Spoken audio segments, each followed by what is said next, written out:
Hello everyone. This video will be a first of 3 parts on an article from Paul Moser, who will be a new scholar for many of you, but he connects a lot of the ideas from Stephen Evans as well as Jürgen Moltmann, which you have been reading for topic 2. And so the title of the article that Paul Moser does is called Gethsemane, Epistomology, Gethsemane being the garden where Jesus prays before he is betrayed, and epistemology being the study of belief, how we can know truth. And so Moser really begins with thinking of a person and how they approach God, and then how God approaches people. So here we have a representative spiritual traveler. And Moser likes to talk about arguments for God, being more of a philosophical theologian and apologist of sorts. And he likes to talk a lot about natural theology, which is essentially arguments for God through experience of nature. Arguments from cosmology and things like that is very much what's in view here. And Moser will take that, and he will also talk about the idea of what's called divine hiddenness, the idea that God will hide and conceal himself. Think of the psalmist who say, "Why have you forsaken me?" An echo of what Jesus says on the cross. Why are you delaying so long in my plight, in my suffering? Why are you so far away? Psalmists will often say those types of things, and that's what's behind the idea of divine hiddenness. And he will also talk about volitional evidence for God. What does volitional mean? That's essentially deciding on and committing to a course of action. So Moser is going to talk about volitional evidence for God from a critique of natural theology, though he still is in line with natural theology in and of itself. So moving forward here, we'll enter the Gethsemane classroom, and we've got Paul Moser himself here teaching our fellow traveler. And so Moser begins with critiquing natural theology once again, and he says that natural theology starts with natural things in the world, things that were created, in order to then conceive of a being, to conceive of God for our purposes. And he says that the better way is to start by starting with God, and God on God's own terms, not our terms. So he's sort of redoing natural theology from a better starting point to take into account God's character and God's desires. So it starts a natural theology through starting with God on God's terms, not on ours. And I think this truly does agree with Moltmann and his critique of Christology and of apologetics in the crucified God. This leads us, though, to the question: what would a God worthy of worship want from human inquiry into belief? Assuming that the most positive here is a critique of a more modern negative idea, so to speak, of starting from things in the world. What would a good God worthy of worship want from human inquiry into belief?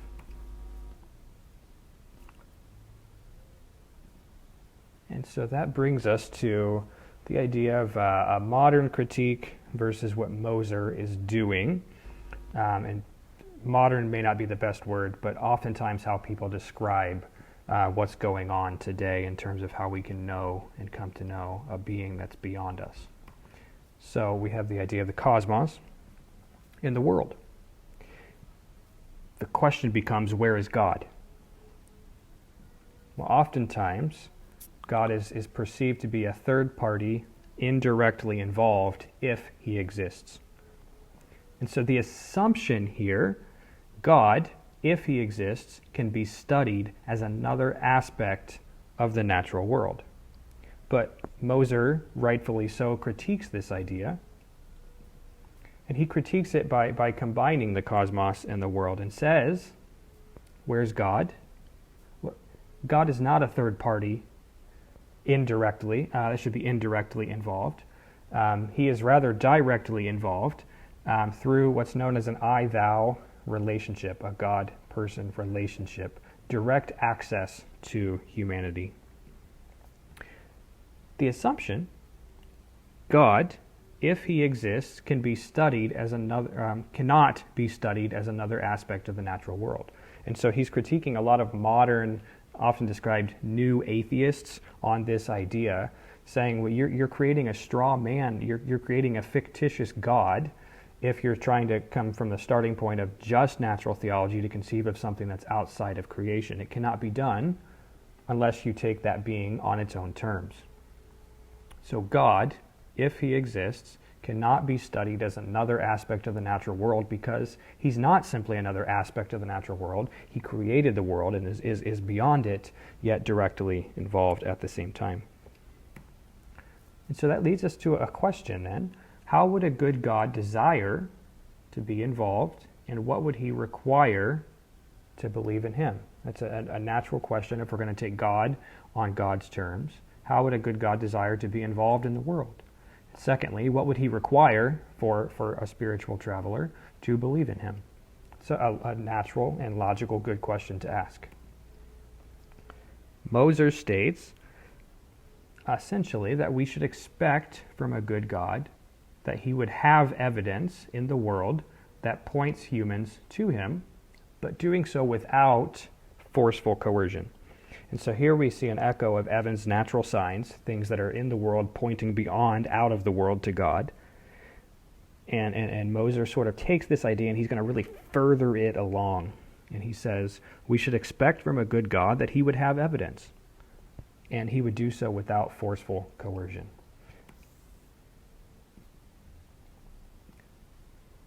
And this leads us into the idea of the free will defense and what Stephen Evans gives as two principles that actually lie behind the free will defense. And these things that Evans talks about, I think Moser is assuming in his article.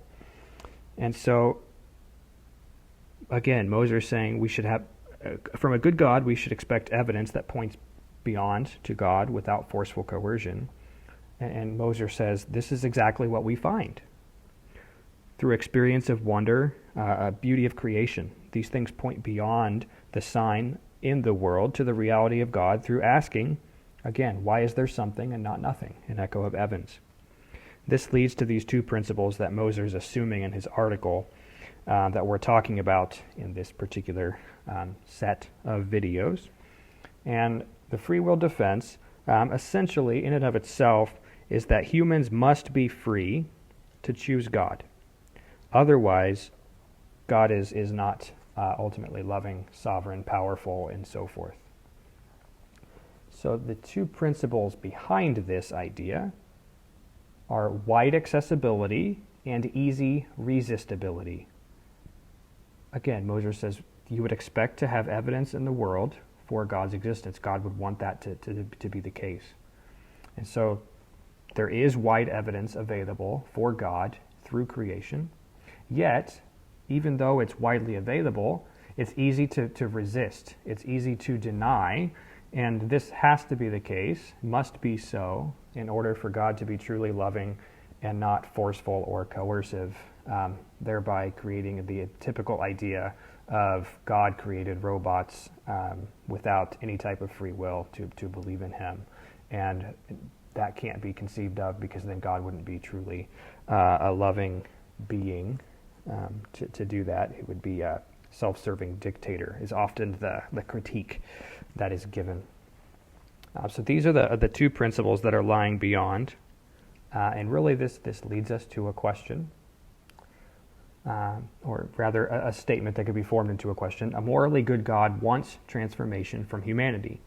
A good God would want humanity to be out of their sinful ways, to be out of oppression, suffering, and so forth. So to approach God since that's what God wants, humanity has to open themselves to such a God. And when they do, they must be changed in the process. That's where the idea of volition, making a direct choice to change, comes into play. And so, really, like Moltmann and others, we see God is directly involved in creation, and he wants to be found. But he doesn't want to be found, he wants to be found on his terms. And so he wants people to be changed because God is a purposeful God. He is purposeful. How does that look, though? Essentially, he delivering people from what obstructs a morally good life. And a good God would also be purposeful to empower the killing of what we could say is anti-God behavior without putting human wills and freedom at risk because of the desire to develop and have true and real types of relationships. And so a morally good God wants transformation from humanity. So to approach or encounter God, humanity must open themselves, and when they do, they must be changed. And Moser then goes into a really good analogy of a person here who is drowning. Imagine them further away from the shore, not able to help themselves. They are about to drown and to die.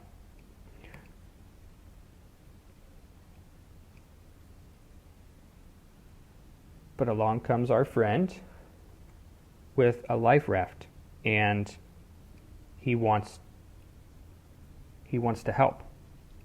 And so what do we see here? We see him throwing the raft and giving, so to speak, a way out. And what we see here is the source of power actually lies beyond.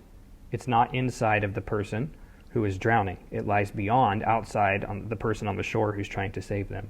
So the source of power is outside of the person, yet at the same time they have to exercise cooperation. If they don't grab onto the raft, they will drown. And that's their total freedom of choice, even though there is a power beyond that is ultimately trying to save and there and available. So the source of power is beyond the person drowning, but cooperation still must take place. It's the idea of a free will defense in an illustration. And so what we see is God is widely and directly available to us through experience and consciousness. And at the same time, our cooperation requires going beyond the source, or going beyond ourselves to the source on his terms, which requires faith and cooperation. In other words, in order to be saved, moral transformation has to take place. I have to desire and want to be saved, and therefore grab the raft, and thereby moving in relationship toward that person and toward that person's desires. So we see the two people's desires are moving together in relationship, which is what happens between God and human when humans are seeking and coming to faith. So our cooperation requires going to the source on its terms, requiring faith through trust and through cooperation, which ultimately requires a type of moral transformation. And we're going to continue that by entering the Garden of Gethsemane and seeing how that's an analogy for faith and for belief in God in the next video. So, to be continued in part 2.